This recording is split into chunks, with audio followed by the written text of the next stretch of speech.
Broadcasting from the business capital of the world, this is the Podcast Business News Network. I have met very few people as creative as she is, and she takes her creativity and changes your life. What do I mean by that? Your living space. She's an amazing interior designer. We've talked about so many different things, trends, colors, and all of that. We've never actually dove into the work that she's done and picked a couple of projects. We're going to do that today with the woman behind Rise Interiors. Mary Jo Major is back with us. How's it going? Hey, Steve, it's going great. Thanks for having me. I'm excited about doing this today. I'm surprised we Yeah. haven't done this so far. We've talked about things you've done, suggestions that you have for people, whatever they want to do, changing up the look, the lighting, all of that, Right, the right. fabric, the color. But we've never looked at actual projects you've done and what the goal was and how it went from this to that. And so, Right. yeah, I'm intrigued. Because your work is amazing. I see it on your website. Oh, thank you. Thank you so much. What do you want Yeah, to start with? I'd love to share. Yes. Okay. Let's do this. Let me pull up some of my portfolio so we can look at it together. I always find it helpful to have visual aid. I know you do as well. Sure. Okay. So Steve, this is what I think we should do. I'll start off with a project that I did a few years ago that I think had a really cool kind of bent and concept behind it. And then I'd love to hear from you, kind of what you would love for me to deep dive about. Okay. So this Perfect. first project I'd love to share about is a client in Logan Circle, DC, Washington, DC, which for those who don't know, it's kind of close to the capital, but a little bit north. So it's very urban, lots of row homes, think kind of condos and those old historic buildings kind of mixed together with stores and restaurants and things like that. So it's a really fun kind of area. And this building in particular was, I think, over 100 years old. And so this client, when we first started working together, one of the things that she was really excited about was really preserving some of that historical aspect while also kind of modernizing it a little bit. Hmm. The first time I started working with her, we went over the layout. And with all my projects, Steve, it's so funny. It's real exciting to kind of deep dive into other rooms you might like as inspiration or all your favorite colors or, oh, we have to use this art piece that my grandma made, whatever it is.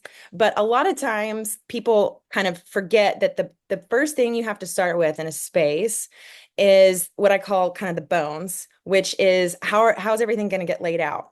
Where's everything going to go? And it sounds kind of simple, but in this project, Steve, it was crazy. The layout, if I don't actually show a picture of this, so I'm gonna kind of use my hands. It was kind of this long, skinny, kind of elbow shape. So you walk in and you have kind of like this long, almost like a bowling alley type experience. And then there's like this is a type of building that had what they call a turnet. Have you heard of that before? No. It's those buildings, you've seen them in like movies in the 1800s where they have almost like a circular corner. Like it looks like a weird kind of tower mashed to the corner of a square building or a rectangle building. Are we They call talking it about the exterior view or the interior view? well, it's both because her part of her space had this kind of this bump out that had this really curved wall that was part of like this turnet, which is real distinct in these historic buildings. And it's cool, but it also just made it all the more challenging. Like what are we gonna do? And so I, yeah, spent a long time trying to figure out all the different ways to kind of slice the pie, if you will. Do we put the living room here? Do we put sofas here? How do we make sure that if someone's over on this side of the room, they're not going to be shouting and waving to the people on this side because it's so long? So we ended up Hmm. doing this really cool arrangement where we had kind of the fireplace, which is in the center of the room. I don't know if we can get to it, Steve. Can you see this picture right here? Yep. Okay. So this is kind of how we ended up stabilizing the plan, if you will, creating kind of this one sofa with these chairs. And she really wanted it to be Art Deco and eclectic. And I used to joke that she also described herself as kind of like this closet Ernest Hemingway vibe. Have you heard of that before? To some extent. And it's funny you should say that because I don't know what inspired me earlier this year, but I studied Ernest Hemingway. Okay. I was kind of intrigued. Like, what's the dude Yeah. about? Yeah. So Ernest Hemingway, when I say that, I think leather trunks, think these, tropical plants. And usually his, because I think a lot of his writings and things were done kind of in those environments, I, I'm not taking this exact literally to this design because she really like dark colors and his styles, are more lighter linens. Think like the old school Banana Republic vibe. But with her, she loved having those same kind of accents of plant life mixed with these, kind of traveled global kind of accents. So how do we bring it all together? What do we do? What do we do? What do we start with first? Um, the biggest thing I think I focused on in this design was a couple of things. One is she fell in love with this wallpaper. And for those who can't see my screen, it's like this black wallpaper with these florals on it that are real kind of dark, moody. They have some white and some color, but it's super, it's very Contrasty. There's yes, massive yes. contrast going on there, and it does look very, I guess, got a very classic feel to it. It's not like newish abstract. And interestingly, the flowers have a realistic look to them. Yes. It's very unique. I spotted that. Now, this is a close up. I spotted that from the beginning. Like, whoa, that kind of pops out of the wall there. It's good. Exactly. It is cool. Exactly. Yeah, this was a wallpaper that she fell in love with that we really wanted to kind of be a statement. So the idea was when you kind of walk in the room, you kind of turn the corner and you see this living room, and then this kind of wallpaper is in the back of the space. So it's kind of like the focal point. If you imagine, if you're eating a meal, you have all these little plates, these small plates, and then it's the entree. Think about it like that, like, ta-da, this is it, at the very end of the design. So it's a way to kind of pull into the space. If we had done this wallpaper right when you walked in, I think that would have also been fine. What I was trying to do though, because it's so long and narrow, is you have to give people a reason to kind of keep going, to not just kind of sit where they are. So this was kind of their carrot on the end of a stick, like, ooh, what's over here? And then it's going to make them walk to that side of the room. So yeah, that was the one that was the biggest, I would say, concept wise, her favorite thing. And then I really wanted to bring in just some different things that you hadn't maybe seen before. I wanted it to feel, like I was saying earlier, eclectic, which when I say eclectic, that means taking things from other time periods and mixing them in, as well as, this idea of historical preservation, but not making it look like it's some museum. Because I think when people think of that, they think of, oh, so I have to have like all this old looking stuff that's uncomfortable. And that's not at all what we were going for. And yeah, and I would say the biggest after, figuring out the focal point, the other thing that we focused on is opening up her kitchen. Before I started working with her, there was a wall that actually completely blocked the view from the kind of the kitchen area into the kind of the front room. So she found when she was in the kitchen, she was like in this little back area and all her buddies were out in the front having a great time and she couldn't interact. So by kind Wow. of taking down this wall, Hmm. let me pull it back. So right on the side, this is I guess the best picture I have of this. Okay. To the left of the fireplace, there was a wall all the way to the end of where the island is now. And we just pulled it all back. So that way she had room to see everyone. So I want to go back to the brick wall. Yeah, let's So talk. that was left intact, and Mhm. God, it's very very old looking, but Yes, classic. over 100 years old. Yes. Yeah. What was the thinking there? This was a big part of why she even purchased this home is she loved this brick. This was just part of the architectural kind of details in the space that really resonated with her. Which, you know, when someone tells me that, when someone says, "Oh, I love this," I really want to be careful that we highlight it and that we make it look, you know, part of the design that really feels cohesive with everything else going on, and not try to ignore it. Because there are times when someone says, "Hey, we bought this house. We like this, you know, let's just say a fireplace. We like the idea of a fireplace, but we don't really want to make it anything, you know, we don't want to make it a focal point. We don't really like looking at it." And I'm like, okay, great. And you know, I have some tricks up my sleeve to kind of make that, you know, happen. But with her, since this was such this prominent feature, we didn't really want to paint it. We didn't want to do anything that would damage it or would cover it up. And so we just, you know, we kind of created these zones, if you will. When you have this long space, it's really hard to feel like you have different rooms. When I say room, you know what I mean? It's like you have the entry, you have your living, you have your dining, you know, whatever it is. And walls are really the best way to kind of distinguish those spaces. And so with her in particular, we kind of created these groupings of artwork and stuff on the wall so that when you were standing at the mirror, it was like, okay, this is the entry, this is the beginning. And then if you stand in the sofa, we kind of layered this artwork on top of each other, which Yes. Steve, this was one of my favorite things to do. This actually, I Wow. just want to point out, she had one piece of art on here already. It was kind of this green and blue little print she loved. And I didn't really want to take away from that because it's such a unique kind of photo.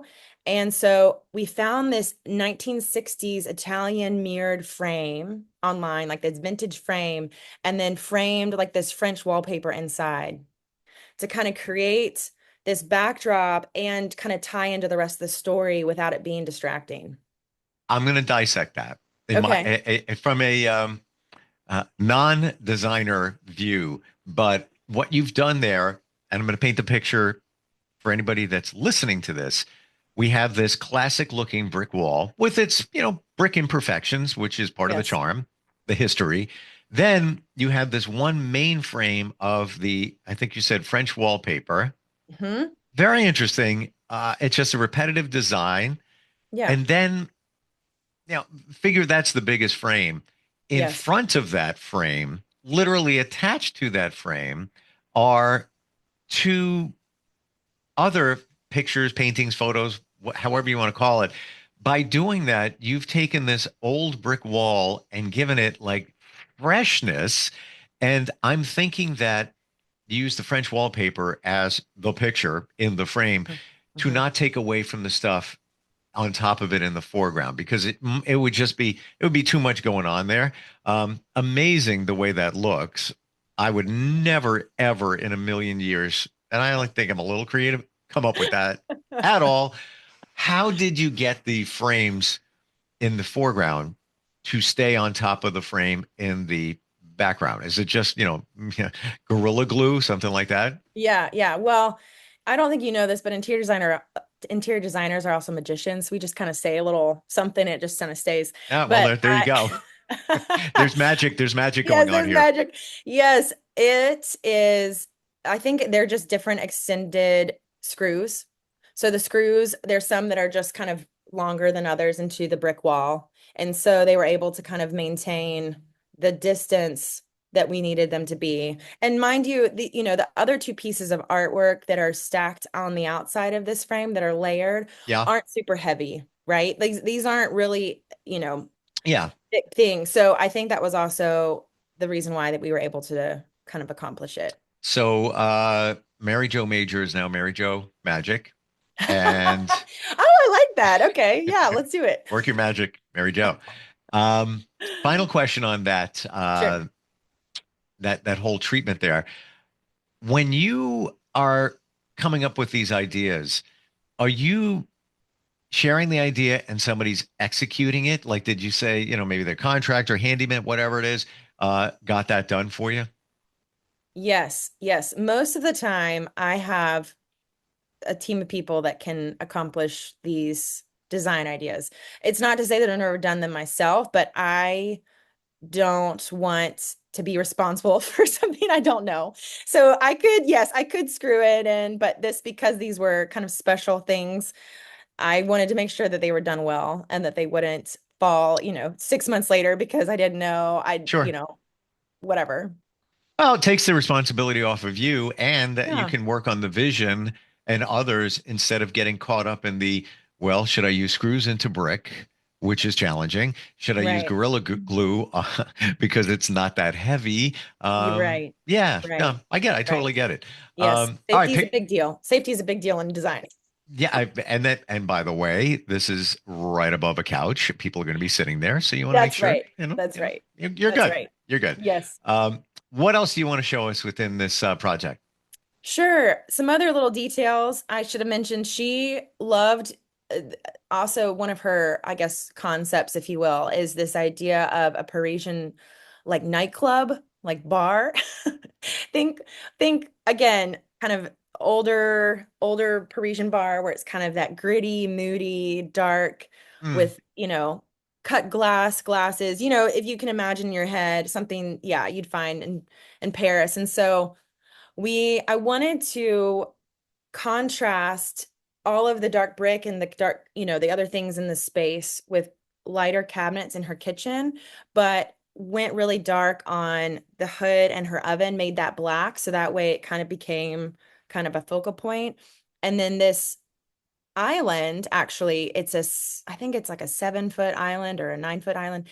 And it's so funny, Steve, this was a really big deal because she has some girls come over on a weekly basis to play cards, and they had to have their card plays.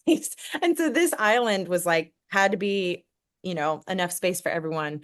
But the Wow. tile underneath, the pattern was taken from a photo of an old Parisian bar, the layout. Wow. Huh. It's that what is going on there with the, yeah, best description, the tile. It almost has a metallic look to it. Yeah, you got it. It's kind of like a bronze, Yeah. yeah, copper, if you will, metallic glazed tile. Wow. Have you ever been in those stores, Steve, where, a tile shop, for example, and there's all sorts of tile, specialty tile, and there's some really cool, exciting patterns, but you kind of look at some stuff and you're like, where am I going to put this? What is this? I think people are sometimes scared to use the ones that feel a little bit outside the box. Yep. Well, in this case, that's exactly what I was looking for because this island was so big and everything else was kind of quiet. I call it quiet because it was kind of light and soft. I wanted this to feel rich and to feel like it had, again, think like that little glisten or gleam that you'd have, on an antique mirror in an old bar, just kind of that Yeah. imagery. So yeah, that was kind of the concept behind these tiles. But it still looks fresh because you have it up against some white marble. Best way for me to describe that, Yeah. the countertop. Yeah, it actually has green in it. Can you see Mm. it? Um, It's hard to tell. It's hard to maybe tell. a hint. Maybe a Yeah. hint. Yeah. In Wow. person, there's like little touches of green. I like how you picked up so you have the bronze metallic tile going on, but you Mhm. picked up some of the tones in the rest of the kitchen, even right down to the knobs on the stove. Yes. Yeah, she loves copper. That's another Wow. one of her kind of favorite tone. So I was also, want to mention, Steve, I think I'm not sure, but I just want to encourage everyone out there that this isn't a good example of how you can mix metals. So for example, the light fixture above the island has black on it, and then the light fixture above the sink is brass. And then there's brass on the handles and on the faucet, but the oven has copper. So I just want to point out that, you can do different finishes. It's not, it used to be something that I think a lot of people felt looked, just like something was wrong or off or even, some sort of weird faux pas. But when you have the different finishes, it actually helps bring attention and contrast to each other. And it Yeah. actually helps it look really good together. To your point, if I saw that metallic tile in the store, I Uh-huh. would say exactly what you said. Wow, it's kind of cool. what am I going to do with this? And I just Right. keep walking, and I would go to something safe. You allow us to get out of our safety zone, and that's where the magic happens. Like, That's right. seriously. That's right. I'm going to hold your hand. That's really what it I'm is. gonna hold your And, hand. yeah, We're going to do it together. walk me off the ledge. Walk me off the Right. ledge. Right. But take that, Steve. Take that wall out. You don't Yeah. need that wall. But I don't know. I mean, we're changing the structure of the whole. No, but you see Yeah. way past what anybody else is looking at, because that comes with your creativity and experience. And this is just wonderful. Oh, thank you. It's Thank just you. so. The variety, the hominess, the warmth, it's like every inch of that living space is exciting. You know, you. there's Thank nothing you. boring here. Yeah. Wow. I appreciate you saying that. You know what? I love it. I love hearing feedback from my designs, but I would say that the highest compliment I got about this was from the client herself. This was a few months ago. I was visiting because we're now doing her bathrooms, and she said, sometimes I just sit on the sofa and just look around, and I'm drinking a cup of coffee, and she's like, I just sigh, and I just am so happy because every little thing looks like me and it feels like me. And Mm. there's nothing there, all the details kind of work together. And that's what I want, Steve. I love it when everyone else loves it. And I, of course, designed it. So I'd hope I like it. But it's really the client's interaction with their Yeah. own home that's the highest form of compliment to me. Well, the mark of a great designer is somebody that can take what's in your head, the client, and transform it into something of reality. And it's funny, you talk about her saying, well, I just love sitting on my couch drinking coffee. And what I'm the reverse of that. I'm not being negative. It's fine. I state facts. I sit in my living room and I'm like, yeah, I'll go upstairs and watch TV in my bedroom because I like it better. So Oh, it's time for an intervention there. yeah. Riseinteriors.co is the place to find out about you. You can Yes. do anything, anywhere. Get us out of the screen, if you would, Yeah, please. You're sure. in the share. Because the tech people always say to me, don't do that, so they can put graphics up at the bottom of the video. That sounds great. Yeah, In the lower third is what it's called. that's right. But yeah, you're available. Somebody's got questions, just Yeah. wondering how this whole process works. Just reach out. Starts with a Yes. conversation. I know you got to go because you have a project. You're meeting somebody on a project. That's right. That's right. Thank you for sharing that today. Hope we can do You're more of that in welcome. the future. That sounds great. Yes, I'd love to. All right. Thanks a lot. We'll talk soon. Okay. Are you looking for even more of the podcasts and hosts that you love? The Podcast Business News Network is proud to announce that you now have even more ways to listen live. Check out the MyTuner Radio, online radio box, and Simple Radio apps on iOS and Android, or find us online. Search for Business News Network on mytuner-radio.com, or search Podcast Business News Network on streama.com and onlineradiobox.com/US. Take your podcast on the go and don't miss a minute of the action.